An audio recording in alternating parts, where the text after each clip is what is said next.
windmill to draw up water for their animals, house, and half-acre garden. To bring in extra money, Caroline began submitting articles about life on the plains to magazines in the East. She wrote for Ladies' World, where her column entitled The Homestead Lady became a popular feature, and eventually contributed to the Atlantic Monthly, the nation's most prestigious publication.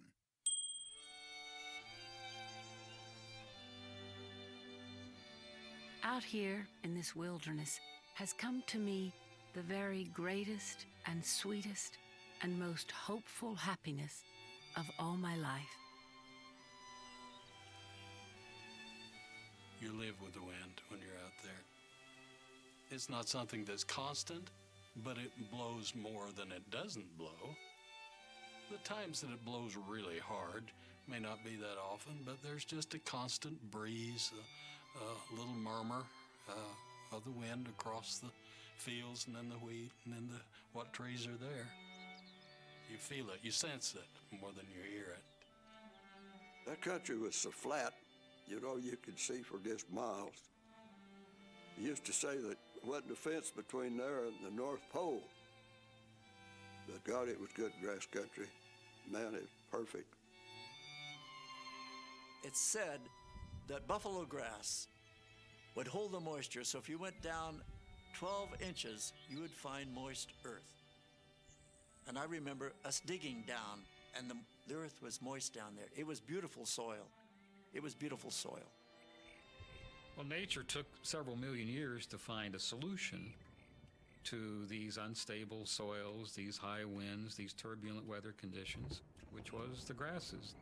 They are an evolutionary adaptation. They work pretty well for the most part. They have survived here for millions of years. Our agriculture hasn't been here for much more than a century. The Great Plains stretch from Canada to southern Texas, from the Missouri River to the Rocky Mountains, a land of few trees, infrequent rains, and constant winds. One of the earliest American explorers called it almost wholly unfit for cultivation and uninhabitable by a people depending upon agriculture. The Plains Indians considered it home. The short grasses that covered the treeless expanse sent tangled roots 5 feet below the ground, forming a dense sod that could withstand the region's periodic droughts and violent weather extremes, nurturing the vast herds of buffalo who grazed in numbers beyond counting. After the bison were eliminated and the Native Americans had been driven onto reservations, cattlemen took over in what was called the beef bonanza. But severe winters in the 1880s killed off their herds, and the bonanza went bust. Homesteaders came next, swarming onto land once considered unsuitable for crops because it averaged less than 20 inches of rain a year. Unscrupulous promoters promised that the very act of farming would increase the precipitation. Rain follows the plow, they said. A severe drought in the 1890s proved them wrong, and counties that had tripled and quadrupled in population in less than a decade emptied just as quickly. Then, in the early part of the 20th century, Congress enlarged the original Homestead Act, enticing farmers to settle on some of the last unclaimed and most marginal sections of public land in the nation. The newcomers, nearly all of them white, came from Europe, where land was unavailable, and parts of the United States where it was too expensive. In the southern plains, many of them converged on a narrow strip of Oklahoma that bordered 4 other states: Kansas, Texas, New Mexico, and Colorado, a formerly lawless and ungovernable place called No Man's Land, the place where Caroline Henderson would stake her future. Farming here often reminds me of the man who, when asked to embark upon some rather doubtful business venture, replied that if he wanted to gamble, He would prefer roulette, where the chances were only 32 to 1 against him. The Southern Plains are a high-risk area because they're neither desert nor a humid forest or humid grassland even. They're on the edges of vulnerability. You've got an area that the rainfall is at less than 20 inches a year. In some years, you get enough rainfall you can make a good crop. The next year, you get half that amount of rainfall. It is one of the riskiest areas in the world for agricultural production. Well, the farm men and women of the Southern Great Plains are the greatest next-year people in the world. And they really live their lives with three little words: if it rains. You know, if it rains, the dust would settle. If it rained, the drought would be broken. If it rained, the wheat crop would grow. If it rained, things were good. If it didn't, they were a next-year people.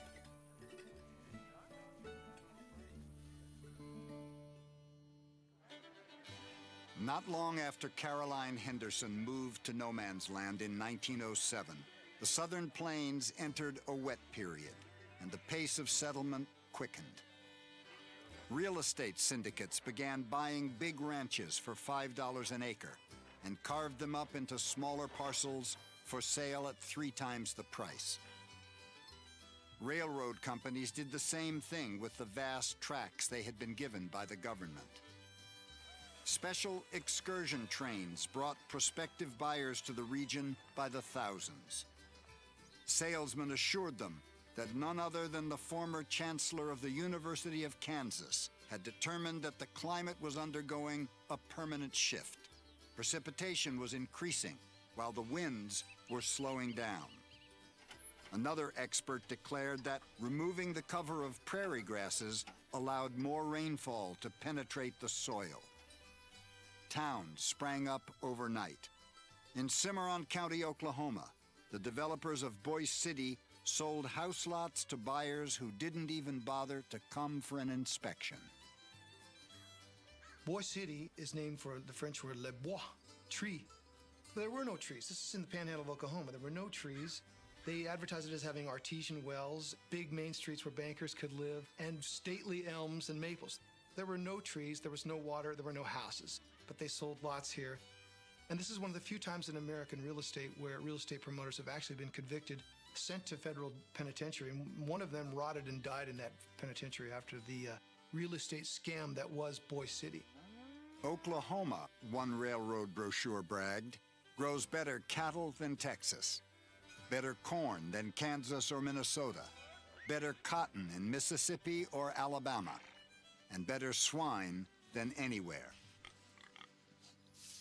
But increasingly, in western Oklahoma and throughout the Southern Plains, the focus was almost exclusively on wheat. When the Great War broke out in Europe, German blockades cut off access to Russian wheat. In the United States, farmers mobilized to feed the Allies. Under the slogan, "Wheat will win the war," prices were set at $2 a bushel, twice the previous rate. In 5 years, more than 11 million acres of virgin soil were plowed for the first time, an area twice the size of New Jersey, converted from grasslands to wheat fields. When the war ended, wheat prices dropped, but the plowing and planting only increased. It would come to be called the Great Plow-Up. If you had been a wheat farmer in the 1920s, it would have been relatively easy to make money. You needed less land to grow wheat than you needed to run cattle, so the investment was less. I had a farmer tell me that you just put seed in the ground and boom, you had a crop. It was really advertised all over the nation as the place to come and live in the 20s. Oh, it was green, level, and pretty, and the grass was beautiful. We had tall grass, and I remember running barefooted along in this ditch, which was big clods of cool, damp ground. Imogene Glover's family had moved to a 3-room house on land in Texas County, Oklahoma, not far from Caroline and Will Henderson. Her father raised cattle, turkeys, and especially wheat. He was a gambler, but I think every farmer's a gambler. They have to gamble that what they're putting into the ground is going to grow and produce, and they'll get better off. They always feel that way if they're a farmer. In the southwestern corner of Kansas, Edgar Cohen had taken over 160 acres from a failed homesteader. At first, he moved his wife, Rena, and their children into a 1-room, 10 by 12-foot dugout that extended only 2.5 feet above the ground, with small windows to let in a little light. As the family grew, Edgar added more rooms, then an above-ground entrance big enough to double as a kitchen. By scrimping and saving, he was able to acquire 160 more acres and build a barn for his livestock. Oh, it was real nice. Summertime was pretty balmy. Always cooled off good at night. A lot of times we would sleep out underneath the trees or something like that. It was a really good atmosphere. Of course, there's always been an arid country, you know. It never has been lots of rain, but it was a really ideal place to raise a family. For the first time in their family history, most of these people owned a piece of dirt. They were Scots-Irish who'd been kicked around the old Confederacy. They were so-called poor white trash. They were these Germans from the Russian steppe. They were Latinos who came up from the South. They were folks that never owned anything. And they had wonderful years, 10, 12, 15, where everything was right.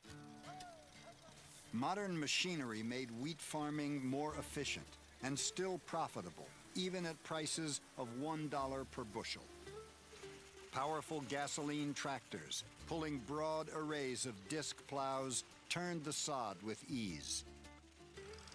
In the 1920s, there was a concerted movement at the highest levels of American society to turn agriculture into an industrial model, to make every farm into a factory.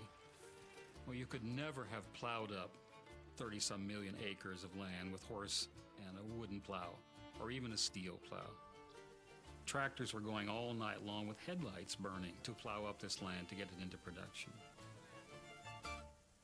In southeastern Colorado, Calvin Craybill's father hoped to make a life for himself and his family, raising horses and cattle.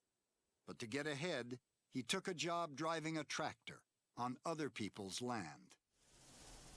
He worked nights. Somebody else worked days, and so he worked nights. He knew that buffalo grass was the natural turf of that country, and it was grazing country. He didn't stay with the tractoring thing too long because I think it just got his heart. He couldn't stand it, and I think even though he needed the money, he quit doing it. He just couldn't stand to do it. He was really a stockman, and he knew it was all wrong, and he paid the price for it later. In previous years, farmers had used a plow called a lister that split the soil in 2 directions and dug a deep furrow that caught and held blowing soil. Now, the most commonly used plow was called a one-way, which was cheaper and tore through the sod at a faster rate. In the late 20s, the crops were good, the prices were good, and so everybody, the thing to do was to break out everything and get it in wheat. And practically everybody did that. This boom was one of the great classic American bubbles. We've had a lot of them in our history, and this was one. They had these suitcase farmers who would get off the train, and they called them suitcase farmers because they're dandies from the city. They weren't farmers, and they had their suitcases, and they'd go out and they'd claim their square mile because they enlarged the Homestead Act. Then they'd get someone to plow up the grass, throw some of this turkey red wheat into the ground, and then go back to town and come back in the spring and harvest this thing. And it was a fool's game. You could make a lot of money. The suitcase farmers have hired the preparation of large areas of land all around us, which no longer represent the idea of homes at all, but just parts of a potential factory for the low-cost production of wheat. During the last 5 years of the 1920s alone, another 5,260,000 acres of native sod, an area the size of New Hampshire, was turned over on the southern plains. The soil, a federal agency confidently proclaimed, is the one indestructible, immutable asset that the nation possesses. It is the one resource that cannot be exhausted, that cannot be used up. The Great Plow-Up had going for it ample rainfall for a period of 10 or 15 years, and it just kept encouraging more and more. People thought, as they think again and again, that we've turned the corner on climate here. We can see far into the future and it's all wet. They knew that there'd been severe droughts in the 1890s, but people forgot about those. They thought that was the past, this is now, and this will be the future. A handful of old-timers, especially the cattlemen who had been through those droughts, weren't so sure. To them, the southern plains were a grassland, and the sod should never be turned. Bam White, who was a half Apache, half Anglo cowboy living in the Texas Panhandle, said to his son, who asked him what was the problem, he said, "Look at it, wrong side up. It's wrong side up." A few days ago, I rode to the store for the mail. Coming home, I saw the whole country transformed in the sunset glow. All the brown prairie turned to gold. I could feel once more the lure of this great lonely land, waiting with its stores of fertility all untouched for those who shall one day learn to meet its demands, to give to it their patient thought and labor. Among Caroline Henderson's neighbors in Texas County was the family of Harry Forrester. He had grown up in Arkansas and eastern Texas before filing on a homestead in no man's land, where he and his wife raised 9 children. As times improved, his dreams had expanded, especially for his 5 sons. And one of his goals was to leave as a bequest to each of his sons a section, that is a square mile, of good arable wheat production land, which is something that he felt would guarantee their having a good living and a good life. That was his goal. In 1928, to fulfill his dream, Forrester leveraged the homestead he already owned with a mortgage to buy even more wheat-growing land near Boise City. He had used all his property and all his lands and all he had accrued from 1906 to 1928. Because of his dream, he essentially put it all at risk. And ultimately it proved to be a bad time to make a move.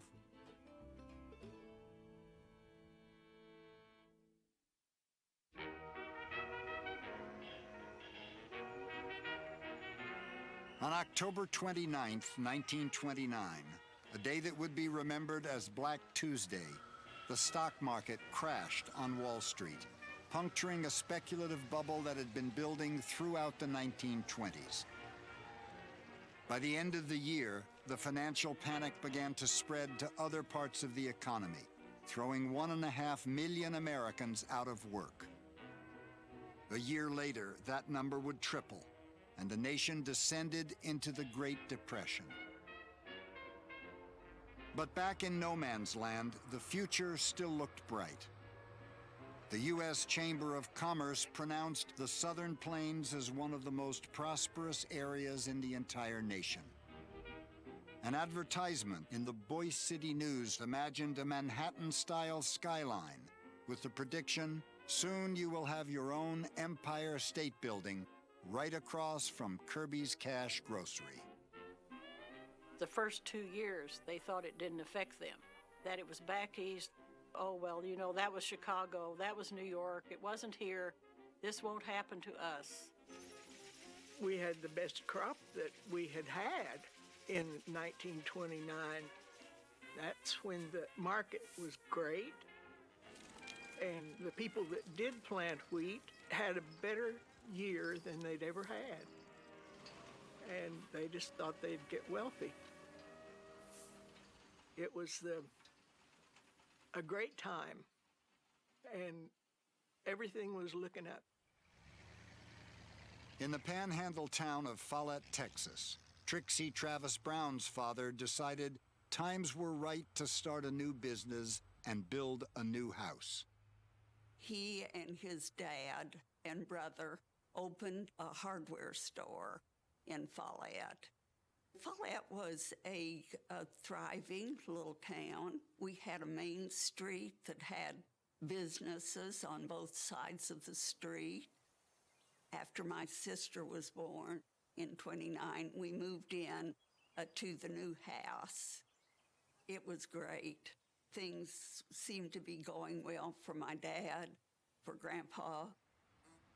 Most of what people knew about the misery gripping the rest of America, they learned from reading newspapers and watching newsreels at the Palace Theater in Boise City or the Mission Theater in Dalhart, Texas.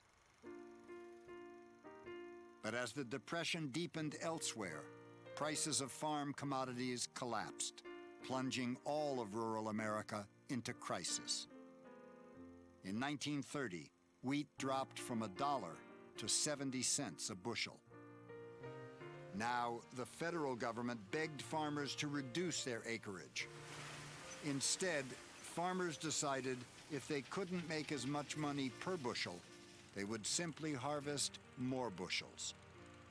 So they plowed up more land, 500,000 more acres in the counties around no man's land. The whole area, one agricultural agent said, had gone wheat mad. The answer to farmers' problems on the Great Plains is basically always more production. If you're hurting financially, if your crop prices are low, you produce more to make up. If you're doing well, the bushel prices are high, you produce more. I mean, it's always more production is the answer to the problem. And so in 1930, despite low prices, farmers were producing more wheat than ever before.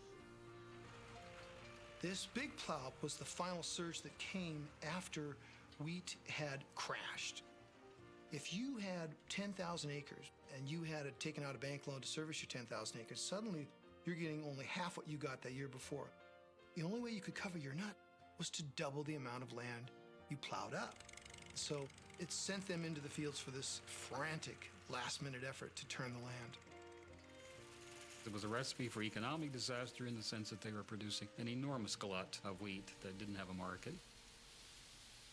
It was a recipe for disaster in that if a drought comes along, they are lying there vulnerable with so much land that has been exposed. It snowed and rained that winter, and the spring of 1931 brought adequate moisture.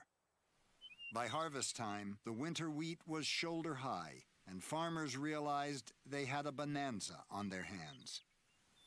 I have never seen a more beautiful harvest, one of the best wheat crops this country has ever produced in our 24 years of farming.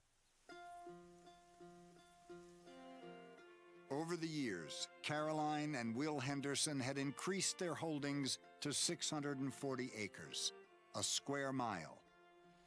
They had purchased mechanized equipment to replace their horses and made steady improvements to their property. They now had a real house with a full basement, 5 rooms on the first floor, and a big unfinished room on the second. They had an indoor bathroom, but as yet no running water inside the house, and had purchased a telephone. But when the bumper crop of 1931 was harvested, there was no one to buy it. Grain elevators overflowed, and giant dunes of wheat were piled out on the open ground. Prices had already collapsed to 25 cents a bushel or lower. roughly half of what it cost the farmers to grow it. "We're too big to cry about it," Caroline wrote, "and it hurts us too much to laugh." I remember my father saying that his banker had told him that prices certainly wouldn't go any lower than 95 cents a bushel, which compared to what it had been in the 1920s was really low. And my dad used to laugh ironically and say the next day it dropped to 23 cents a bushel, 60 cents in one day. It wasn't until the price of wheat dropped so drastically that we really felt the depression out here. Like so many of their neighbors, Pauline Hodges' parents believed the situation would not last for long. They were, after all, next year people.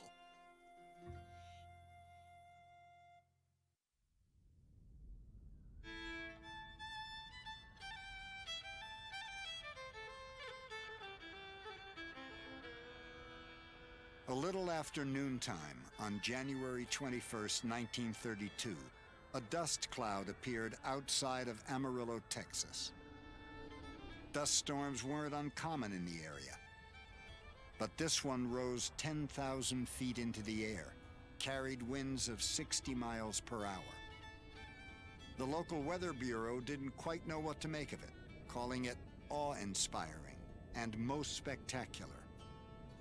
Even old-timers said they'd never seen anything like it in their lives.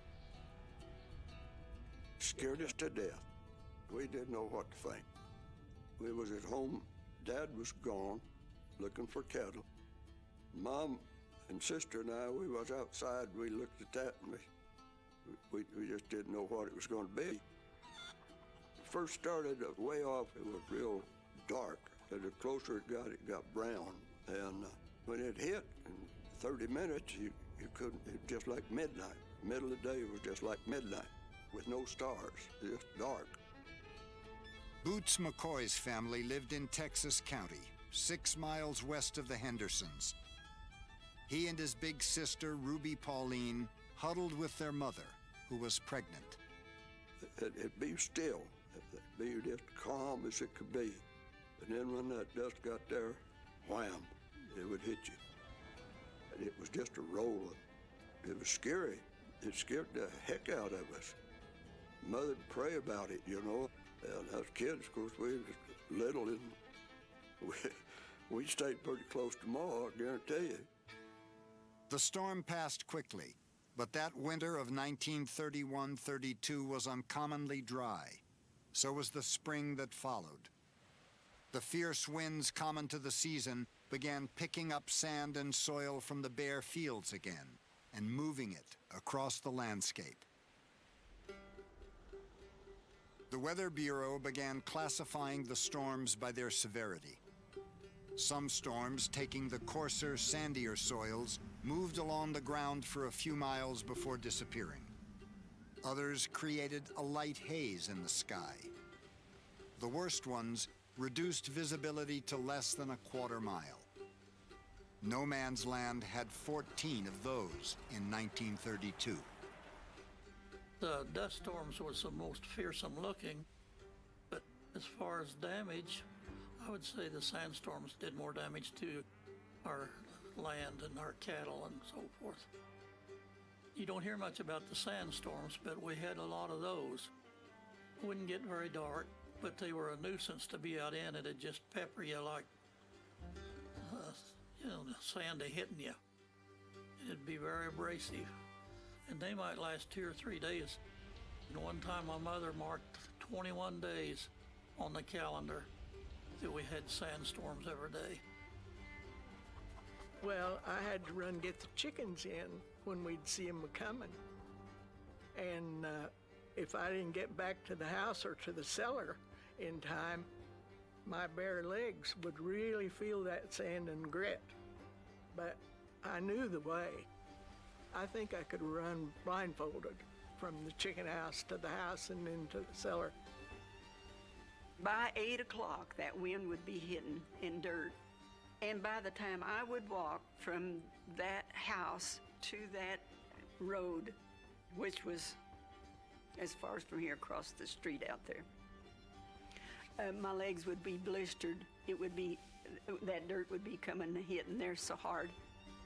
In the midst of the relentless storms, Boots McCoy's mother went into labor.